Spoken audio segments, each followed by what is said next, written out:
अगर अपने शैक्षिक भ्रमण के लिए निकल जाएं या धार्मिक भ्रमण के लिए निकल जाएं तो उनको बाड़ाबंदी नहीं कहा जा सकता। बाड़ाबंदी तो कांग्रेस के सत्तारूढ़ दल के विधायकों की है। हॉर्स ट्रेडिंग नहीं, एलिफेंट ट्रेडिंग की पुरानी आदत रही है सदन के नेता और मुख्यमंत्री अशोक जी गहलोत की। परंतु भारतीय जनता पार्टी का कोई विधायक इस प्रकार का नहीं, किसी टकसाल में ऐसा सिक्का डला नहीं जो भारतीय जनता पार्टी के किसी विधायक को खरीद सके। देखिए, आज की तारीख में जो सत्ता का संघर्ष है वो कांग्रेस के टुकड़ों के बीच में है। ये है टॉक्स न्यूज नेटवर्क और आप देख रहे हैं पॉलिटॉक्स, राजनीति का कच्चा चिट्ठा।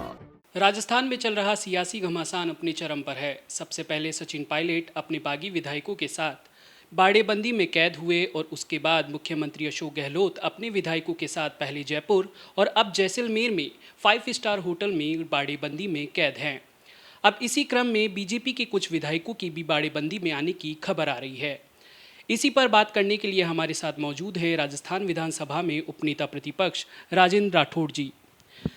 सर, पूर्व मुख्यमंत्री वसुंधरा राजे जी का आलाकमान से 2 बार मिलना और उसके बाद कुछ ही घंटों बाद बीजेपी के विधायकों की बाड़ेबंदी की खबरें आने लगी, इस पर आप क्या कहेंगे? वसुंधरा जी 2 बार इस सूबे की मुख्यमंत्री रह चुकी है, कद्दावर नेता है। राष्ट्रीय नेताओं से मिलना शिष्टाचार के तौर पर उनकी भेंट होती रहती है। इसको किसी भी प्रकार से उनकी भेंट को भारतीय जनता पार्टी के बाड़ाबंदी के नाम से जोड़कर देखना उचित नहीं है। और भारतीय जनता पार्टी बाड़ाबंदी के पक्ष में कभी रही नहीं। कतिपय कुछ विधायक अगर अपने शैक्षिक भ्रमण के लिए निकल जाएं या धार्मिक भ्रमण के लिए निकल जाएं तो उनको बाड़ाबंदी नहीं कहा जा सकता। बाड़ाबंदी तो कांग्रेस के सत्तारूढ़ दल के विधायकों की है, जहाँ संगीनों का पहरा है, जहाँ जेमर लगे हुए हैं, एक कमरे से दूसरे कमरे में कोई विधायक जा नहीं सकता, जहाँ इस प्रकार का आतंक का वातावरण बना हुआ है। भारतीय जनता पार्टी के कुछ विधायक अगर सोमनाथ की यात्रा पर गए हैं, दिल्ली की यात्रा पर गए हैं, तो उन्हें बाड़ाबंदी की संज्ञा देना कतई उचित नहीं है। सर, बीजेपी प्रदेशाध्यक्ष सतीश पूनिया जी ने कहा कि हमारे कुछ विधायकों को अप्रोच किया गया है और उसका खुलासा वो कुछ दिनों बाद करेंगे। तो ऐसे कौन से विधायक हैं जो इनको अप्रोच कर सकते हैं और किस तरह से कर सकते हैं? देखिए, प्रदेश अध्यक्ष महोदय के पास निश्चित तौर पर कोई तथ्यात्मक जानकारी होगी, क्योंकि बिना तथ्य के वो वक्तव्य देते नहीं।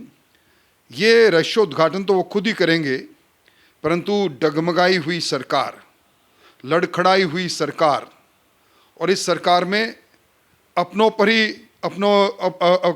पर शक करने वाली सरकार अगर दूसरे लोगों से किसी प्रकार का संपर्क करके उन्हें प्रलोभन दे रही है तो वो, मैं समझता हूँ कि इस संभावनाओं से कोई इनकार किया नहीं जा सकता।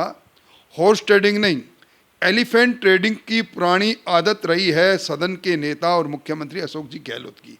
परंतु भारतीय जनता पार्टी का कोई विधायक इस प्रकार का नहीं, किसी टकसाल में ऐसा सिक्का डला नहीं जो भारतीय जनता पार्टी के किसी विधायक को खरीद सके।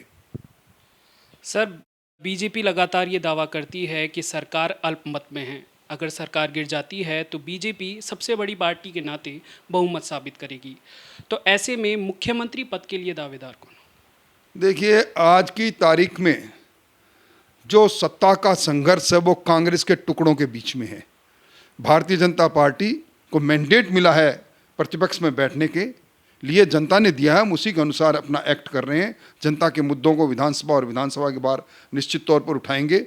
अभी ये कपोल कल्पित बातें हैं, क्या होगा क्या नहीं होगा।